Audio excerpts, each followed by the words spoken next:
그러면 오늘 설교 본문을 말씀드리고 함께 읽어보면서 설교 시간을 가져보도록 하겠습니다. 2025년 8월 첫째 주일 싱가포르 수목음교회의 주일 예배 설교 본문은 전도서 2장 18절부터 26절이 되겠습니다.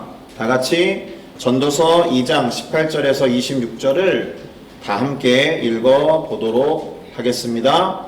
내가 해 아래에서 내가 한 모든 수고를 미워하였노니 이는 내 뒤를 이을 이에게 남겨주게 됨이라.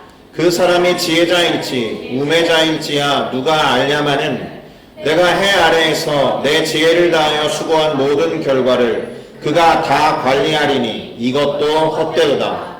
이러므로 내가 해 아래에서 한 모든 수고에 대하여 내가 내 마음에 실망하였도다. 어떤 사람은 그 지혜와 지식과 재주를 다하여 수고하였어도 그가 얻은 것을 수고하지 아니한 자에게 그의 몫으로 넘겨주리니 이것도 헛된 것이며 큰 악이로다. 사람이 해 아래에서 행하는 모든 수고와 마음에 애쓰는 것이 무슨 소득이 있으랴. 일평생에 근심하며 수고하는 것이 슬픔뿐이라. 그의 마음이 밤에도 쉬지 못하나니 이것도 헛되도다. 사람이 먹고 마시며 수고하는 것보다 그의 마음을 더 기쁘게 하는 것은 없나니 내가 이것도 본즉 하나님의 손에서 나오는 것이로다. 아, 먹고 즐기는 일을 누가 나보다 더해 보았으랴. 하나님은 그가 기뻐하시는 자에게는 지혜와 지식과 희락을 주시나 죄인에게는 노고를 주시고 그가 모아 쌓게 하사 하나님을 기뻐하는 자에게 그가 주게 하시지만 이것도 헛되어 바람을 잡는 것이로다. 아멘. 저는 방금 우리가 함께 읽어본 전도서 2장 18절에서 26절 말씀을 가지고 헛된 인생이 헛되지 않으려면 이와 같은 제목으로 잠시 말씀을 나누고 함께 기도하면서 우리의 삶에 필요한 결단을 해보고자 합니다. 자, 오늘은 죽 서서 개 준다, 이런 속담으로 설교를 시작해 보려고 합니다. 밥을 하려고 하다가 죽을 쓰게 됐죠. 일종의 망친 겁니다. 그래서 사람에게 주지 못하고 개한테 줌으로 인해서 야, 개만 배부르게 해주었네, 이런 의미가 되는 거죠. 또 한편으로는 죽이라는 게 지어보시면 아실 텐데 사실은 밥보다 더 짓기 어려울 수 있습니다. 밥보다 더 짓기 어려운 죽을 쏘았는데 개에게 빼앗긴 것처럼 내가 했던 노력한 일이 허무한 결론에 이르렀을 때 이렇게 표현하는 말이 되기도 합니다. 비슷한 말로 닭 줬던 게 지붕만 쳐다본다라는 말이 있죠. 이런 경우에는 허무감이랄지 아쉬움을 표현한 말이라고 할 수 있습니다. 그런데 오늘 우리가 함께 읽어보았던 설교 본문의 첫 구절, 아니 사실은 거의 모든 구절에서 이와 같은 허무함, 헛됨, 무상함, 이런 것들을 느낄 수 있음을 봅니다.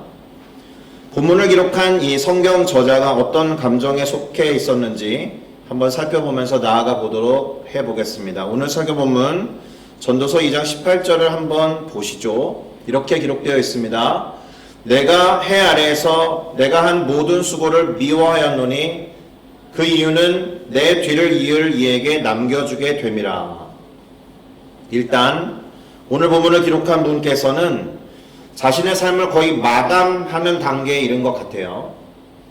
그리고 자신이 세상을 떠나게 되면 내가 그동안 해왔던 수고를 내 뒤를 이을 사람에게 남겨주게 되는 것이 너무 아쉽고 그래서 허무하다, 이런 생각을 하고 있는 것처럼 보입니다. 자, 여기에서 일단 자신의 뒤를 이을 사람에 대한 못 믿어움이 좀 보여요. 그 다음 구절, 전도서 2장 19절을 보면 그 사람 곧 자신의 뒤를 이을 이가 지혜자일지 우매자일지야 누가 알냐마는 내가 해 아래에서, 해 아래라는 것은 해 아래에 존재하던 모든 시간들을 생각하시면 될 테니까 내가 평생 동안 내 지혜를 다해서 수고한 모든 결과를 그가 다 관리하게 되는 것이 너무 헛되다, 이렇게 말하고 있습니다. 그러니까 자신의 뒤를 이을 사람에 대해서 불신이라든지 못 믿음 이런 게 있는 것도 맞고, 또 자신이 행한 평생의 노력과 그 결과라든지 그 열매를 가져갈 수 없다라는 아쉬움에서 비롯된 허무감이라고 해야 할 겁니다. 가져간다고 할 수 있으면 뒤에 나오는 사람에 대해서 그런 감정을 가질 필요가 없지 않겠습니까? 자, 그래서 자신이 해 아래에서 했던 모든 수고에 대해서 실망했다라는 말까지 하는 거예요. 여러분, 내가 했던 수고가 실망스러운 경우는 보통은 만족스럽지 못할 때 그런 감정이 들겠지만, 인생을 다 마무리하는 입장에서 그동안에 쌓아왔던 여러 가지 열매와 결과물들을 향한 수고가 실망스럽다라고 말할 정도이면 이 사람이 얼마나 지금 안타까워하고 있는지 알겠죠? 아까 읽었던 첫 구절이 모든 수고를 미워한다는 말까지 했어요. 실망한다는 말보다 내가 했던 수고를 미워한다라는 말을 할 정도라면 수고한 것이 너무 헛된 거죠. 이 본문을 기록한 분의 지배 감정은 허무함과 허탈함, 미움과 실망 이런 것이다라고 할 수 있습니다. 자, 한 구절을 더 보고 얘기를 해보도록 하겠습니다. 전도서 2장 21절을 보니까 어떤 사람은 그 지혜와 지식과 재주를 다하여 수고하였어도 그가 얻은 것을 수고하지 아니한 자에게 그의 몫으로 넘겨주리니 이것도 헛된 것이며 큰 악이로다, 이렇게 되어 있습니다. 이제는 자기 자신의 이야기가 아니라 다른 사람의 이야기를 함으로써 삶에 대한 일반적인 이야기로 확장해 가고 있는 거예요.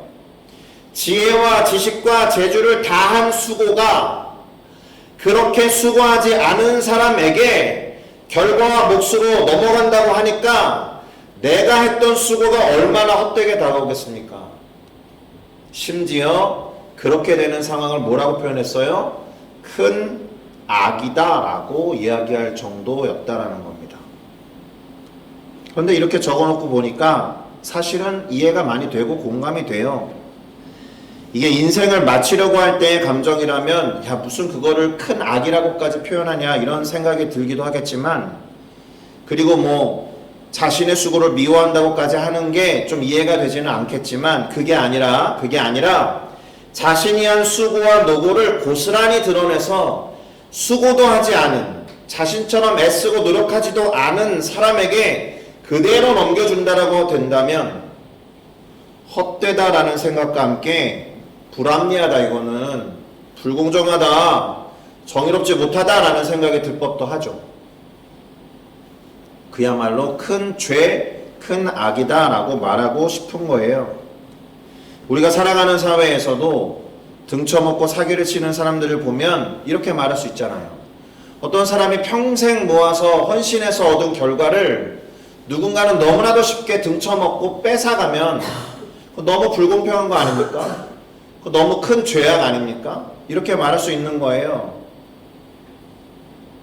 두 가지 관점이 존재하는 겁니다.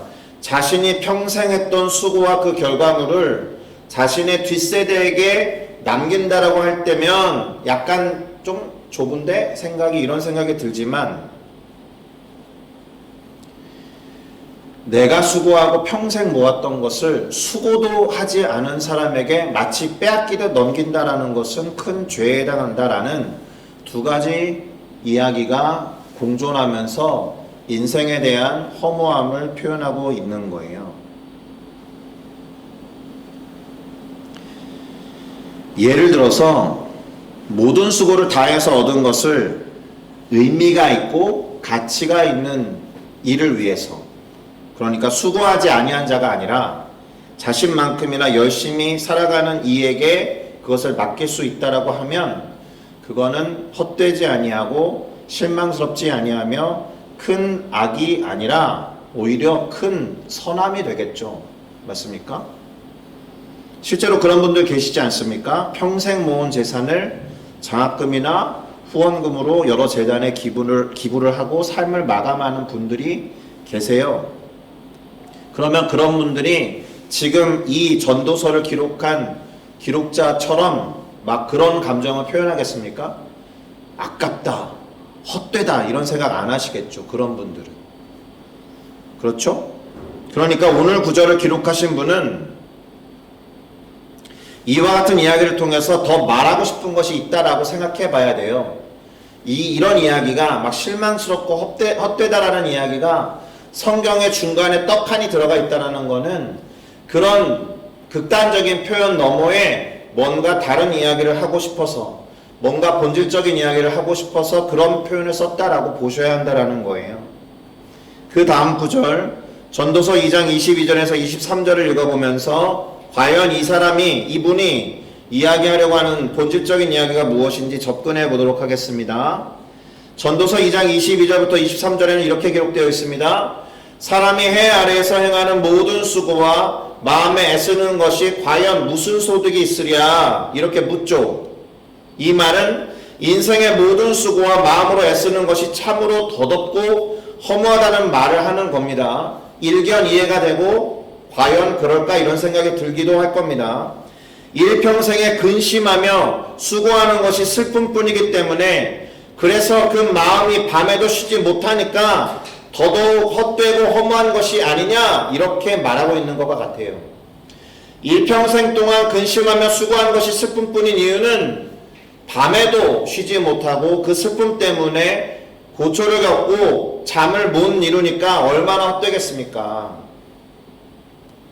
다소 극단적으로 말하고 있지만 이 구절을 기록하고 말하신 분은 인생이 그래서 허무하다, 인생이 그래서 더덥다 이런 말씀을 일단 하고 있어요. 자, 여러분, 근심과 수고와 슬픔 때문에 잠을 자지 못해서 인생이 더덥고 헛되다라고 느낀다라면 그런 경험을 다 갖고 있는 우리들은 지금까지 살아왔던 인생이 다 더덥고 헛되다라고 해야겠죠. 아닙니까? 생각보다 우리는 근심 때문에, 슬픔 때문에 잠을 이루지 못할 때가 많잖아요. 그러면 지금까지 우리가 살아왔던 모든 인생은 정말로 더덥고 헛되다라고 느껴야 하느냐? 오히려 수고한 날은 피곤해서 잠을 잘 자잖아요. 열심히 노력한 날은 잠이 부족해서 눕자마자 잠을 잘 이루잖아요. 그런데 수고하고 피곤한 가운데서도 최선을 다한 어떤 사람이 근심과 걱정과 슬픔 때문에 잠을 자지 못한다라면 너무 괴롭겠죠. 잠을 자지 못하는 이유가 열심히 수고한 피곤함 때문이 아니라 근심과 슬픔 때문이고 자신의 수고가 헛된 것이어서 그로 인한 실망과 분노라면, 그리고 그런 일이 계속 쌓여가다 보면 아마도 무기력해질 겁니다. 그러면 그 무기력 끝에 어떤 것이 찾아오느냐? 성급한 일반화의 오류에 빠지고 모든 것을 컴플렉스화할 겁니다. 부분적인 어떤 일을 가지고 전체를 결론지어 말하는 것을 일반화라고 하는데, 충분히 다 살피고 전체가 그렇구나라고 해도 될 판인데 조금만 보고 전체가 다 그래라고 하면 오류를 발생할 가능성이 있어서 성급한 일반화의 오류라고 부릅니다. 내가 지금 피곤하게 일하고 근심하고 슬퍼하는 일이 우리 인생 전체 중에서 얼마나 차지하는지는 알 수 없지만, 이 얼마나 차지하는지 알지 못하는 부분을 가지고 내 삶은 살아서 뭐해? 내 삶은 허무하고 헛되구나라고 일반화시키는 오류를 성급한 일반화의 오류로 표현할 수 있다는 거예요. 컴플렉스는 뭘까요? 덩어리를 말합니다. 한국 사람들 콩글리시적인 해석으로 컴플렉스를 열등감으로 번역하는 경향이 있습니다. 그래서 누가 나를 이상하게 쳐다보면 내 볼에 난 뾰록지를 쳐다보는 거야 이렇게 해석하는 거예요. 그러니까 자신의 외모에 대해서 컴플렉스를 갖고 있는 사람은 누가 그냥 쳐다보는 것도 그렇게 자신을 비하해서 쳐다보는 경우에 외모 컴플렉스가 있지 이렇게 설명하는 경향이 있는데 그거 틀린 겁니다. 컴플렉스의 뜻은 모으는 거예요. 덩어리로 모으는 겁니다. 그래서 컴플렉스가 가장 잘 이해되는 경우는 어떤 경우냐면, 잠실에 가면 주경기장이 있고 야구장이 있고 체조 경기장이 있고 학생체육관이 있어서 배구도 할 수 있고 농구도 할 수 있는 스포츠 복합단지를 뭐라고 불러요? 잠실 스포츠 컴플렉스라고 부릅니다. 비슷한 것들을 모아서 범주화하는 게 사실은 덩어리, 그 덩어리를 컴플렉스라고 불러요. 그럼 이게 왜 열등감으로 번역됐을까요? 그거 같지 않은데, 그거 동일한 문제 아닌데 우리는 어떻게 생각하는 경향이 있느냐? 요것도 비슷해, 요것도 그래서 그래, 저것도 마찬가지야 해서 이 덩어리를 자기가 키워나가는 거예요. 그래서 그렇게 설명하지 않아도 되는데 자기 스스로 덩어리를 만들어서 다 그렇다라고 해석하면 저 외모의 컴플렉스 갖고 있는 사람 같으니라고 라는 식으로 잘못 해석하기 때문에 그렇다라는 겁니다. 그러면 컴플렉스를 해결하는 방법이 뭐겠어요? 똑같지 않은 것들을 이렇게 분리해내는 거예요. 그래서 내 삶의 문제가 100가지가 임해도 100가지가 다 똑같아 라고 성급하게 일반화하는 게 아니라 100가지가 다 똑같아 라고 컴플렉스로 만드는 게 아니라 사안 하나하나로 떼어가지고 쉽게 해결할 수 있는 것부터 해결하기를 권면하는 방법이 있습니다. 내가 이 세상 진짜 그지 같아 이렇게 하기 시작하면 사회적인 불만이 많아서 반사회적인 행동을 할 가능성이 많고, 예? 여자친구한테 불만이 있어가지고 뭐 죽이기도 하고 방화도 하는 이유가 뭐예요? 그거 인생의 덩어리도 안 되는 그 수많은 것 중에 일부를 가지고 자신의 삶을 컴플렉스화했기 때문에 벌어지는 일들이라는 거예요. 이해가 되시죠? 안 좋은 거는 그렇게 하지 않아도 되는 거예요. 굳이 에너지를 써서 그걸 모을 필요가 없는데, 나에게 닥친 문제들이 한 덩어리로 묶어야 한다라면 한 방에 해결할 수 있을 것 같아서 그럴 것 같지만 그런 문제는 하나도 없어요. 그런 문제들은 다 떼어내서 하나씩 해결하다 보면 소분한다 그러잖아요. 작게 쪼개서 해결하다 보면 조금씩 문제가 해결되고 밤잠을 그르치는 일까지는 가지 않을 수 있다라는 겁니다. 하나하나 떨어뜨려서 구분해서 처리하다 보면 가벼워질 겁니다. 그러니 우리가 컴플렉스화하고 있지는 않은지, 그리고 삶 전체를 놓고 내 주변에서 벌어지는 작은 일로 일반화하고 있지 않은지 돌아볼 필요가 있다라는 겁니다. 다시 본문으로 돌아와 볼게요. 전도서 2장 24절을 보니까 사람이 먹고 마시며 수고하는 것보다 그의 마음을 더 기쁘게 하는 것은 없다라고 되어 있습니다. 그런데 재밌는 것은 우리가 흔히 먹고 마시고 수고하는 것과 하나님을 연결짓지 못하는 경우가 있거든요. 먹고 마시며 즐거워하는 것이 마치 하나님이 원치 않는 것처럼 생각하는 경향이 좀 있는데 그렇지 않아요. 하나님이 등장합니다. 사람이 먹고 마시며 수고하는 것보다 그의 마음을 더 기쁘게 하는 것은 없는데 내가 보아하니 이것도 하나님의 손에서 나오는 것이로다. 사람이 먹고 마시며 수고하는 것보다 우리의 마음을 기쁘게 하는 게 없는데, 다시 말합니다. 그것이 하나님의 손에서 나온다라는 말입니다. 다시 말씀드리면 근심과 수고와 슬픔이 아니라 먹고 마시며 수고하는 것에서 기쁨을 얻게 된다면 잠을 자지 못한다거나 인생이 더덥고 헛되다라는 생각을 덜 하게 되는 것처럼 보이는데, 드디어 제가 전도서를 기록한 분의 이름을 처음 말하는데 솔로몬은 그것이 하나님의 손에서 나온다라고 말한 거예요. 자, 이렇게 되면 인생의 허무함이 날지 덧없음, 헛됨, 실망, 슬픔, 근심의 해결책은 아마도 하나님의 손에 있겠구나라고 이 구절을 통해서 비로소 알게 되는 거죠. 사실 이 전도서 전체의 핵심적인 문장이 뭐예요? 여러분 다 들어보셨지만 헛되고 헛되니 헛되고 헛되도다잖아요. 그리고 지금 전도서 2장 전반부에도 다 그 얘기인데 거의 끄트머리에 와서 솔로몬이 하나님의 손에 대해서 이야기하고 있다. 그러니까 이것을 뒤집어 말하면 어떻게 되는 거예요? 하나님의 손이 함께하지 않을 때 우리가 이러한 감정들에 빠지게 된다는 이야기를 2장의 끄트머리에 와서 하고 있다. 왜 이 사람이 자신 인생의 말년에 와서 이렇게 얘기하는 줄 아세요? 솔로몬이 처음에는 정말 잘 나갔거든요. 우리가 이스라엘의 초대 3대 왕까지를 이렇게 말할 수 있습니다. 사울은 하나님께 무심했다. 둘째 왕이었던 다윗은 하나님께 전심이었다. 세 번째 왕이었던 솔로몬은 하나님께 반심이었다. 뭐가 제일 나쁠 것 같아요? 반심이 제일 나빠요. 차라리 처음부터 무심했으면 기대라도 안 하지. 그래서 하나님이 사울을 일찍 버리셨습니다. 솔로몬은 어때요? 하나님이 무엇을 줄까라고 구했을 때 듣는 마음, 지혜를 구했고, 그것이 너무 기뻐서 하나님이 지혜 이외의 것들도 주셨고 축복하셨는데, 그래서 너무 기쁜 나머지 그것 때문이 아니었을지 모르지만 1000번의 제사를 드렸지 않습니까? 이 사람은 1000이라는 숫자랑 연관이 많이 되어 있습니다. 이 사람은 첩을 1000명이나 뒀어요. 그 1000명의 첩 때문에 1000개의 산당을 짓습니다. 인생 말년으로 갈수록 하나님으로부터 떠나요. 차라리 반심이라고 하면 처음에 무심이었다 뒤에 반심이면 낫지.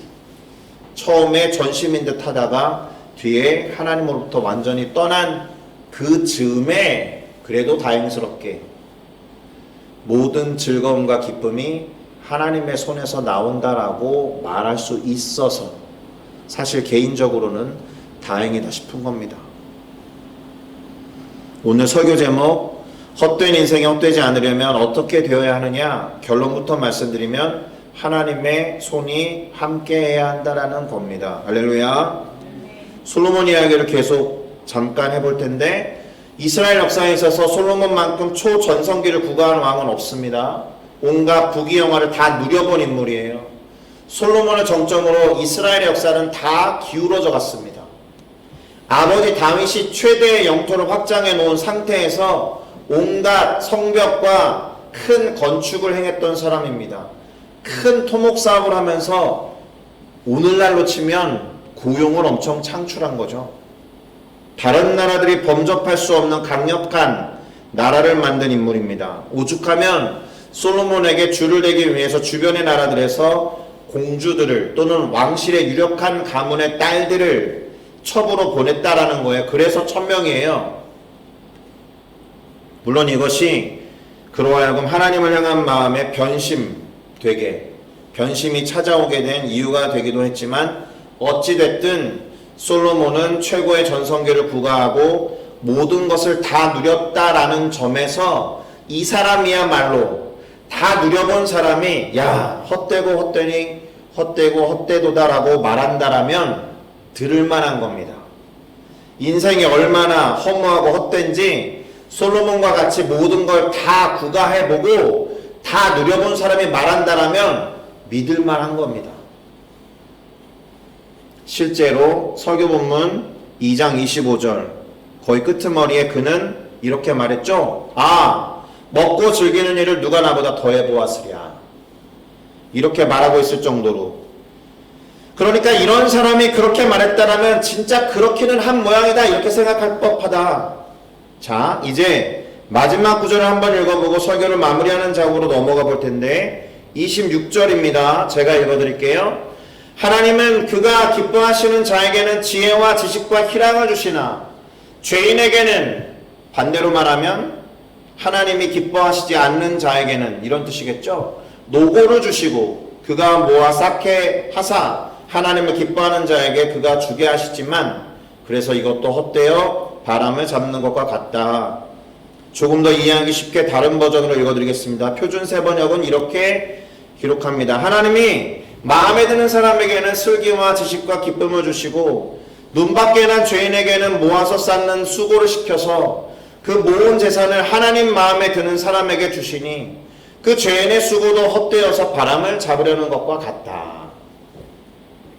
그래서 정리를 해보면 이 솔로몬의 증언에 따르면 하나님이 기뻐하시는 자에게는 지혜와 지식과 희락이 있어서 그가 여태까지 줄곧 말했던, 앞서 언급했던 허무감이나 허탈함이나 인생의 덧없음이나 무상감을 느끼지 않을 수 있다라는 거예요. 그러나 하나님이 기뻐하시는 자가 아닌 그 반대편에 속한 죄인에게는 노고와 수고를 주시고 그들의 결과와 열매마저도 하나님을 기뻐하는 자에게 주셔서 죄인들로 하여금 와 헛수고했다라는 느낌, 바람을 잡는 것과 같은 기분이 들게 하실 수 있다라는 것을 우리는 솔로몬의 말을 통해 알 수 있다라는 겁니다. 다시 말씀드리면 인생 무상이나 허무감, 헛됨, 덧없음과 같은 기분이나 느낌은 사실 하나님이 기뻐하시는 자나 하나님을 기뻐하는 자의 것은 아니다라는 거예요. 그러니 방점이 어디에 있습니까? 나는 하나님을 기뻐하는가? 하나님은 나를 기뻐하시는가? 이런 질문에 어떻게 답할 수 있느냐에 있습니다. 여러분, 인생이 정말 허망하고 허무하고 헛됩니까? 이 질문에 어떻게 답하시겠습니까? 그리고 사실 이와 같은 질문을 던져야 되는 때가 있어요. 인생이 정말 허망하고 허무하며 헛된 것일까? 언제쯤 해야 될까요? 이제 진학해서 첫 시험을 본 초등학생 1학년이 이렇게 질문하면 그거 맞아요? 중학교에 진입해서 뭔가 생소한 환경을 접한 청소년이 이렇게 말하면 맞아요? 대학 입학 시험을 잘 못 봐서 힘들어하고 걱정하는 친구가 이렇게 말하는 게 맞아요? 취업이 잘 안 돼서 번번이 떨어지는 취준생이 이렇게 말하는 거 맞아요?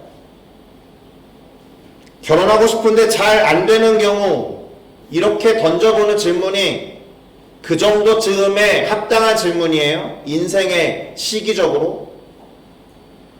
제가 이제 52세에서 53세를 향해 가고 있는데 이 정도 됐을 때 제가 야 인생은 정말 허망하고 허무하며 헛되은 것인가? 이렇게 말하는 이때가 적절한 시기예요? 아닐 거예요. 언제 이런 질문을 던지고 그렇다 안 그렇다라고 답할 수 있느냐? 모르긴 해도 지금 이 자리에 계신 분들이 할 만한 질문은 아닐 겁니다. 정말 인생의 마지막 지점에 이르렀을 때, 물론 우리의 인생이 언제 끝나는지 아무도 알 수는 없지만 그래도 별 일이 없다면 8, 90세, 100세 가까이 됐을 때쯤에 던져도 될 만한 질문 아닙니까? 왜 솔로몬의 인생 말기쯤에 하나님의 손에 대해서 이야기하고 헛되고 헛되다라는 이야기를 하다가도 그렇게 말할 수 있었느냐? 모든 것들을 다 경험해 봤기 때문에 말할 수 있었던 것처럼 지금 우리의 삶이 이제 끝납니까? 그래서 야 인생이 참 허망하다 이렇게 말할 수 있는 시기에 있습니까? 그렇지 않다라는 겁니다. 만약 지금 그렇게 하면 뭐라는 거예요? 성급한 일반화의 오류에 빠지는 거예요. 오히려 이런 질문을 던지고 비관하면서 헛되다라고 말하는 것은 지금 만약에 그렇게 헛되다라고 말할 거면 내가 이루어놓은 것에 대한 미련과 욕심 때문에 그렇게 말할 가능성이 높습니다.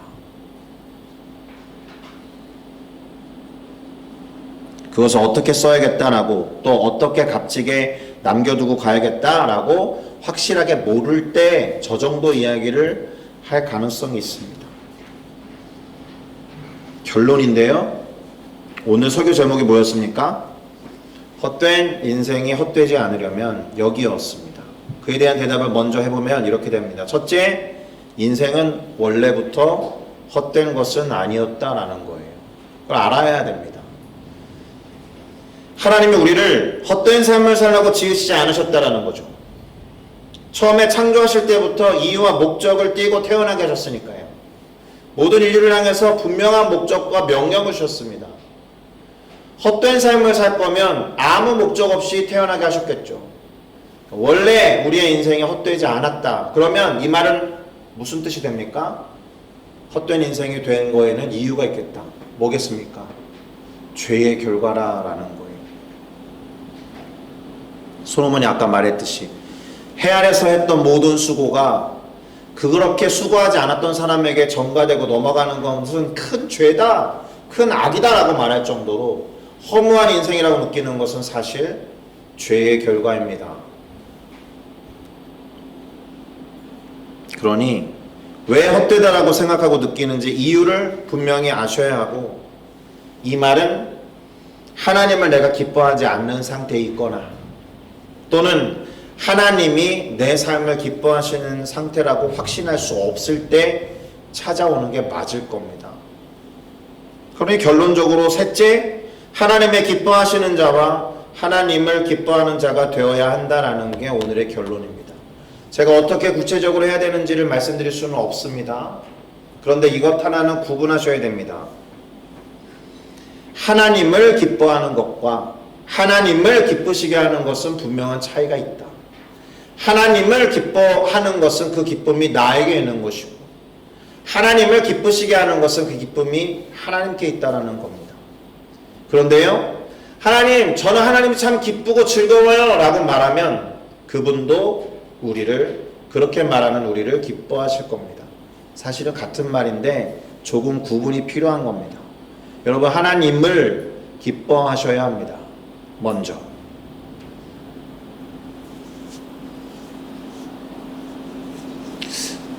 뒤에 계셔가지고 예를 들까 말까 했는데 저희 장인어른께서 싱가포르에 오셔서 처음으로 꺼내 놓으신 말씀이 야, 너무 좋다.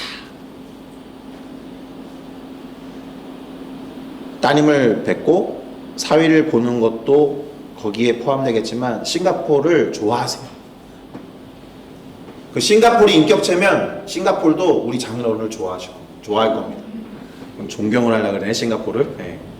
마찬가지로 제가 누구를 봤는데 야, 난 너가 너무 좋아 이렇게 말하면 그 상대방이 기뻐하겠죠. 첫 번째 우리가 기도하고자 하는 것은 하나님, 제가 하나님을 기뻐하고 싶습니다. 하나님을 즐거워하고 싶습니다. 그래서 기독교 강요의 첫 번째 구절이 뭐라 그랬어요? 인간이 존재하는 첫 번째 이유는 그를 영화롭게 하고 그를 즐거워하는 것이다 라고 기록되어 있습니다. 오늘 야, 그거 할 거 생각하면 너무 기쁘고 좋은데 라는 그 바운더리 안에 하나님을 끼워 넣을 수 있는 우리 모두가 되어야 할 줄로 믿습니다. 하나님을 즐거워하고 하나님을 기쁘시게 하는 삶이 과연 야, 헛되고 헛되다, 내가 한 모든 수고가 다 엉망이야 이렇게 말할 수 있겠습니까? 그렇지 않을 거라고 저는 믿습니다. 그래서 이 전도서가 되게 허무한 책 같지만 지혜서의 영역 안에 전 가운데 들어있는 이유입니다. 그리고 인생의 단맛 쓴맛을 다 보았던 솔로몬이 사람들을 모아서 이야기꾼처럼 이야기한다고 해서 코엘렛이거든요. 원어로. 코엘렛이 뭐냐 하면 이야기하는 사람, 이야기꾼 이런 뜻이에요. 그런 산전수전 다 겪어본 사람의 지혜를 받아들이시고 하나님의 손을 그 사람이 이야기했다. 비록 그로 인해서 이스라엘이 쪼개지고 분열되고 망하고 포로로 잡혀가고 그렇게 돼버렸지만 그래도 솔로몬을 통해서 얻을 수 있는 실패한 사람의 목소리에 귀를 기울이시면서 그 어느 때보다도 하나님을 즐거워하고 그래서 하나님의 기쁘심이 되는 저와 여러분이 되기를 예수 그리스도의 이름으로 축복합니다. 기도하시겠습니다.